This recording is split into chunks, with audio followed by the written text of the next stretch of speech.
Hello. The discussion we're going to have today, I guess you could say, um, is the discussion it's a debate that's happening in our country right now and probably some other countries too, but, we're going to focus on the one in our country about the people that are referred to as transgender people being given certain rights or certain privileges that are usually only due to the people who have that biological sex or biological gender. Um, First, before we get into the moral ramifications of this discussion, I'm just going to talk briefly about biological fact. I don't have a degree in biology. I'm not a doctor. I'm not a scientist, a biologist, but I am pretty sure that a person who is biologically male cannot become a biological female through any means that we now possess in our society. And the same would be true of a biological female. The biological female cannot become a biological male by any means that we currently employ medically or scientifically whatsoever. When a biological male decides or determines or comes to the point where he believes that he is or should have been a female and he decides to become a female, he goes to a surgeon and he has that surgeon remove his penis and testicles, and and in place of the penis and testicles, they form kind of a makeshift vagina, and they take the scrotum, that material that the scrotum is made out of, the skin, and they make that into a kind of a makeshift labia. And I don't know exactly what else they do, but I know that they make some sort of vagina type organ for this person, and then they give him hormones, give that person hormones that I guess it's estrogen, and it allows his voice to become higher, and he can grow breasts. So from a what's the word I'm looking for? Not surface, but I guess a surface viewpoint, he has quote unquote become a female, but he is not female in any other way, in any other biological way. Um, uh, he cannot reproduce. He doesn't have it. You cannot put ovaries or um, fallopian tubes or uh, a uterus or any of these things inside this person's body. This person is not chemically female. This person is not. This person's brain is not female. This person's brain does not produce, chemicals and different things, and send signals to this person's body to, expunge blood every so often, every so many days of every month, and everything like that. So from just on the surface, the person may appear to be female, but they are not truly biologically female. And the same thing is true for women or girls or women who go in for um, reassignment surgery. When a woman does this, the woman, I'm not sure exactly how it works for women, but I think they do something to their private area, and they fit them for some sort of prosthetic device that looks and maybe acts kind of like a penis, and they make it somehow where it will allow that person to have orgasms when they have sex with their partner or whatever they want to call them, and they will remove the breasts of the woman and give them hormones to make their voice sound deeper, and then grow facial hair. Um, so on the surface, this person is quote unquote male, but in every real sense of the word, medical and scientific sense of the word male, they are not male. It would be similar to use an example outside of sex, it would be similar to when a person, I've heard of people that doing this before, they've actually gone and had surgically, they've had cow horns surgically implanted into their heads, and then they've had certain changes to their body to make them look like an animal. I've actually heard of this. Deer. I think there was even one person that had deer antlers surgically implanted into their head, and they did something to their ears to make their ears look more like a deer. So maybe on some level they might somewhat appear to look like a deer or a cow. They might have the horns, and they might have something else that's associated with that animal, but they're not that animal. They can't biologically become a deer or a cow or a goat or anything else.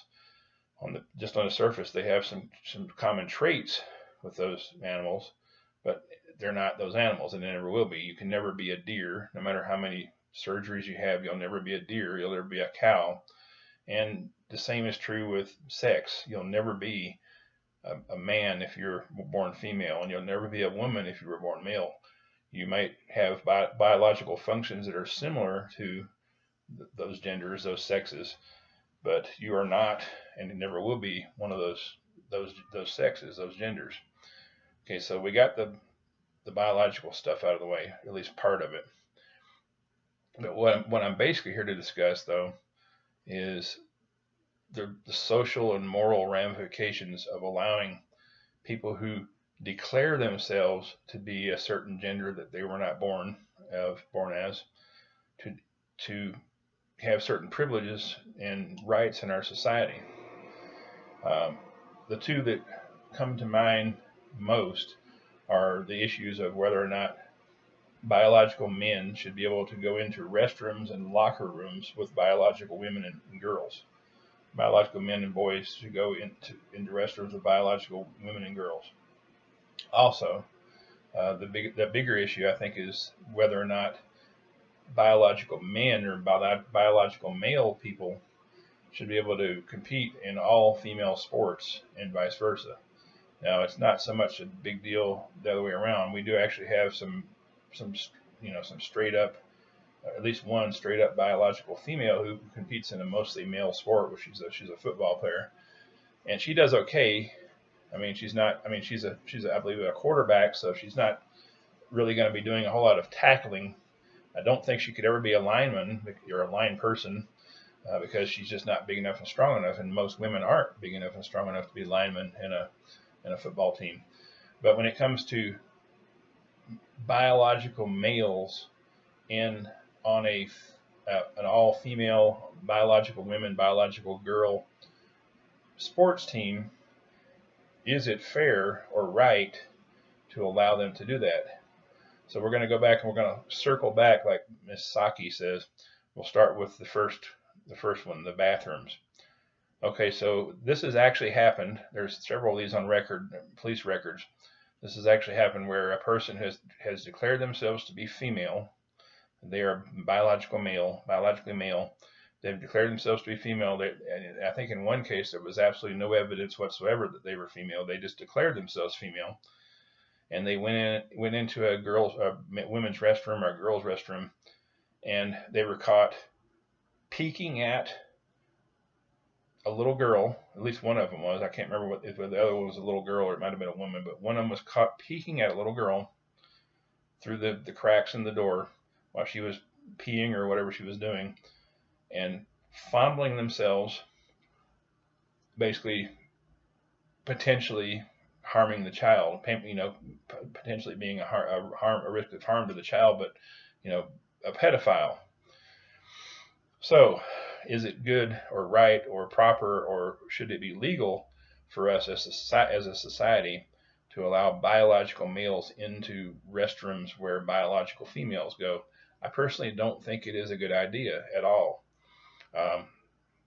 I've met some very good men, some very good, peaceful, law-abiding men who say that if they ever saw a biological man walk into the restroom where their daughter was sitting, like a child or a young woman, whatever, or daughter was doing their thing in there, that even as nice and peaceful and law-abiding as they are, they would hurt that person. And I believe it. I believe it's going to cause a lot of civil unrest. I believe it's not worth it, because just if you're biological male, you're built, at least until you have this surgery anyway, you're built to be able to use the male facilities. And so why not use them? A, that's one reason. B, why would you want to go against the grain of society, go against the grain of thousands of years of accepted morality and everything else, and make people supremely uncomfortable, make fathers and brothers angry, and cause so much chaos just for the privilege of going into a restroom and taking a pee or a number two. Just bite the bullet, swallow your pride, go into the restroom that's appropriate for your physical body. If you're a male, go into the male physical body restroom, the restroom that's designed for your physical body as a male. You might think you're female, you might believe you're female, you might feel female, you might even have a makeshift female part, but you were born male, and I really don't think you should go into a bathroom or a locker room where girls or women are changing and make them feel uncomfortable. And it's just not a good idea. And I don't think it should be legal. I don't think it should be legal at all, because it's just, it makes people uncomfortable. It's more immoral. It opens up people for, it opens up, children and small girls, small women for potential attack by someone who just. And here's another thing, just as an addendum to this argument. How can we legally say that a person who was born male has become female simply because they declare so? I mean, if I were to just stand up right now and say, my name is Lucinda Gonzalez, I am a Hispanic female, I have large breasts, I have a vagina, and if you don't believe me, if you misgender me, you should be in trouble, and I'm going to go into a restroom with a bunch of women now.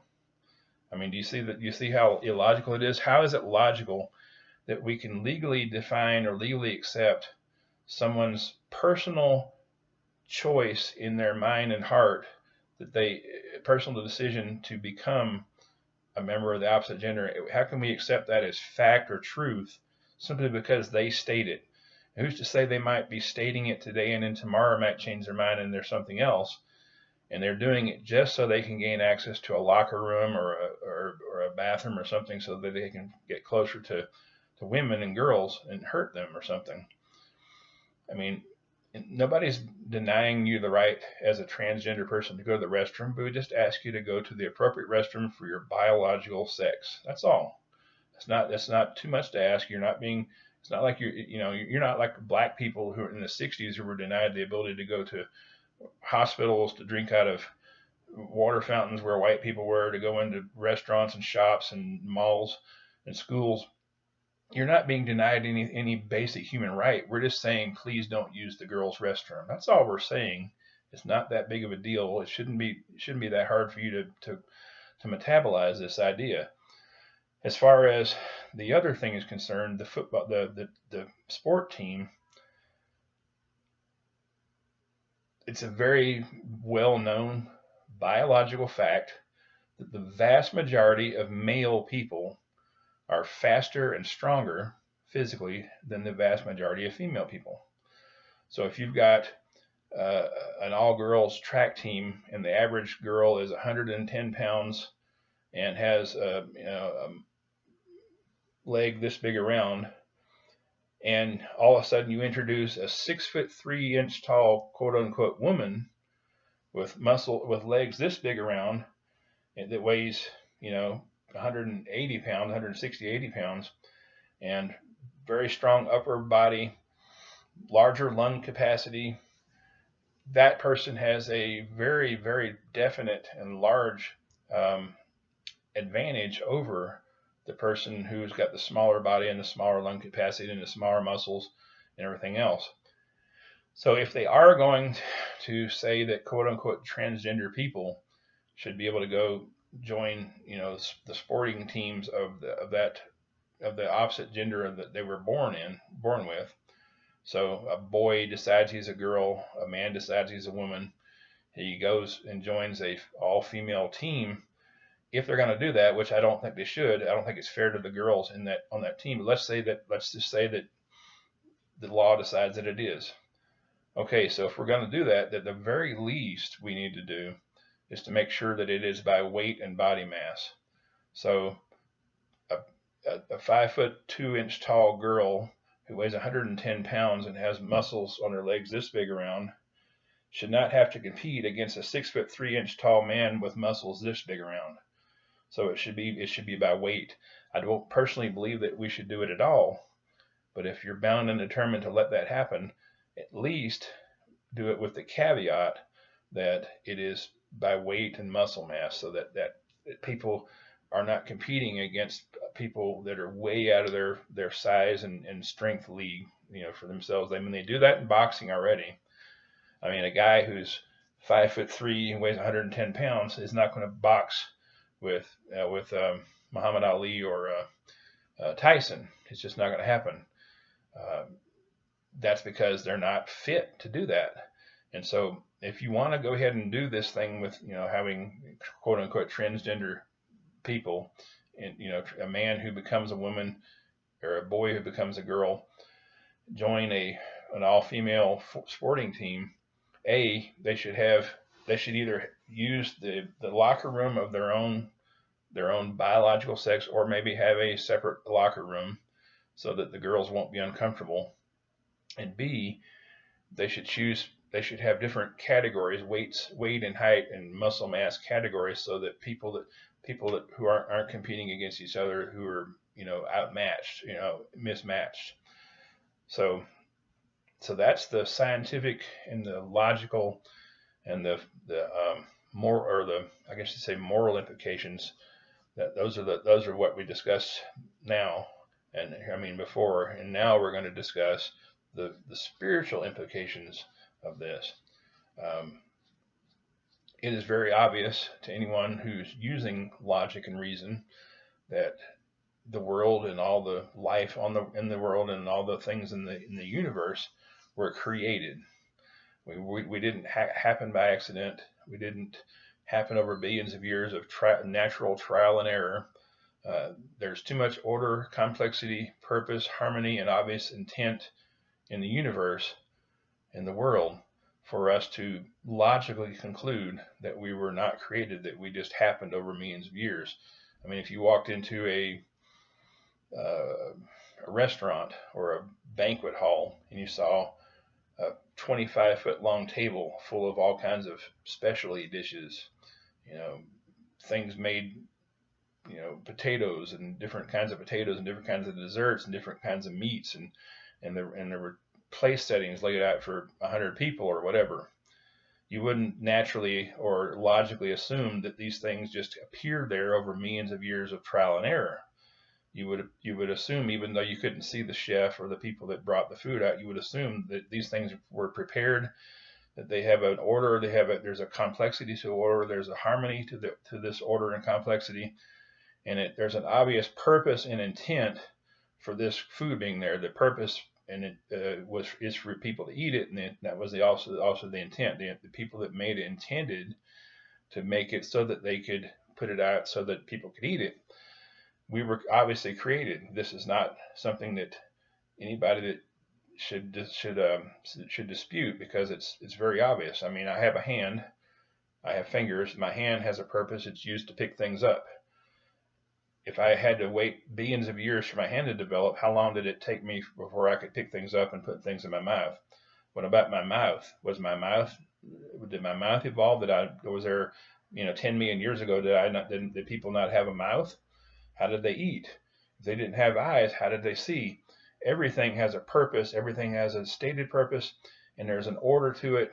95% of the living creatures on the earth are born or hatched fully ready to meet all the challenges that are in the world for them, because they were created by an intelligent being who purposely and logically gave them all the tools that they needed to live in the world. He gave us eyes, he gave us ears to hear, he gave us noses to smell, mouths to speak and to eat.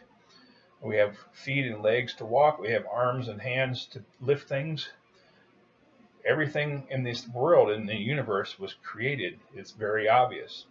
So also, sexual organs were created. Penises, vaginas, clitorises, fallopian tubes, or whatever they're called, uteruses, sperm cells, testicles, everything that we have in our sexual organs in that part of our body were created for a specific purpose. And that purpose is to create or to procreate more human beings.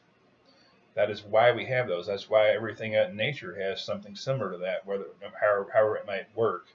Some of them don't work exactly the same way, but whatever sexual organs they have, they are there for the purpose of making more of those. It's called procreation. In other words, I get a wife, my wife and I have sex. 9 months later, a baby comes out. That baby grows up. He gets a wife. She gets a husband. They have sex. More babies come. That's how the human race is continued. Okay, this is why we have sex. We have marriage as a gift from God. The intimacy and different things that we have in marriage are a gift from God. But this gift is only given to those who are married the way in the manner that which God has decided that He has ordained, and He has only ordained one male, one female marriage for life until one of us dies, and then we can remarry. Marriage and sex were created at the same time, and they are interchangeable, and they are exclusive of anything else. They're not.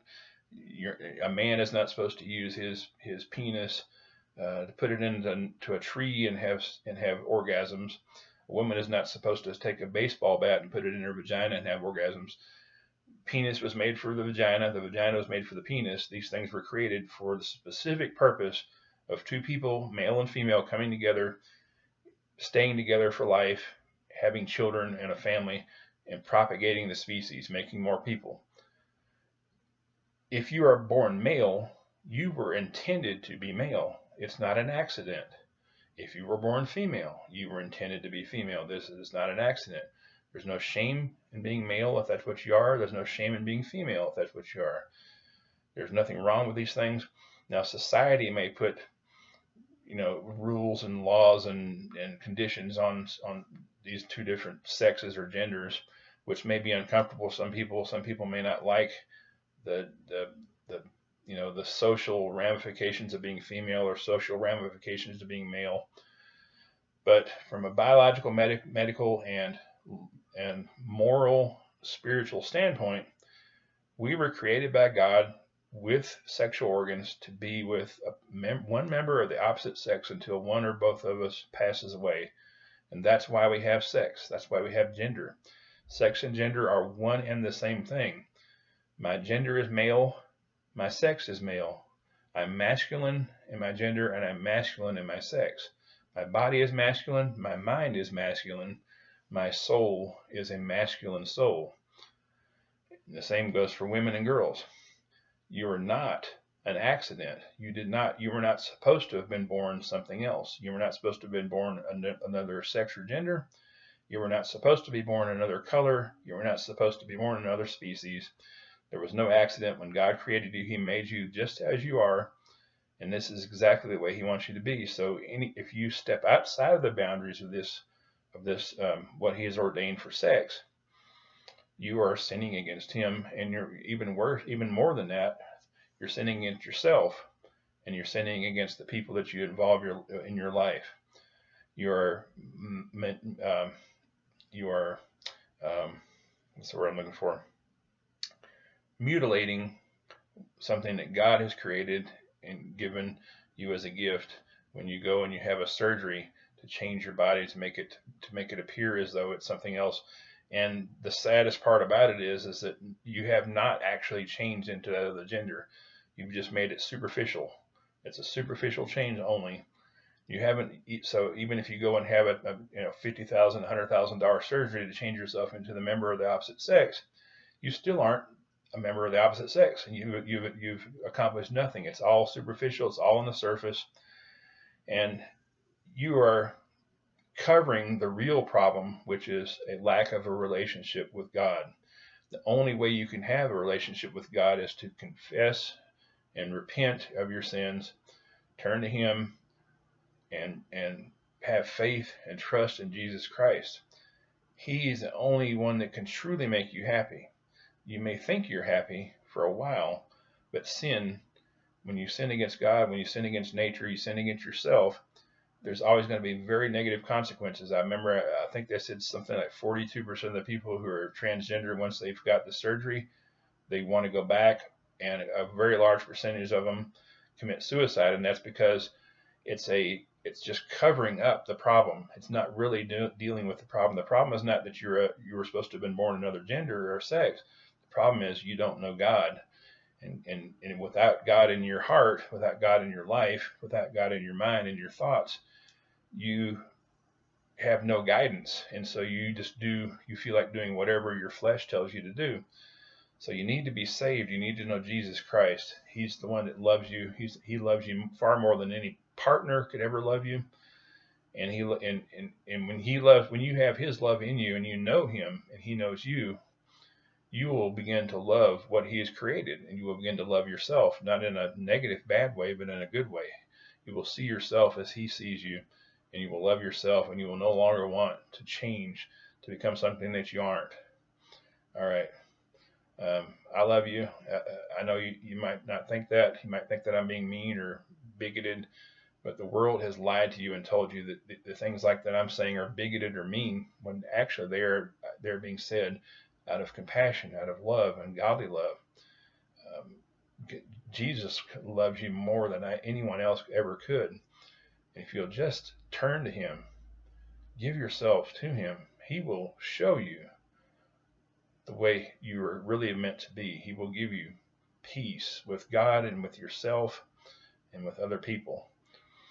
He will give you joy. He will give you purpose, and he will bring you to himself at the end of your life, and you will spend eternity with him rather than eternity regretting rejecting Christ. Don't spend eternity regretting rejecting Jesus Christ. Turn to him. He loves you. Okay. Goodbye.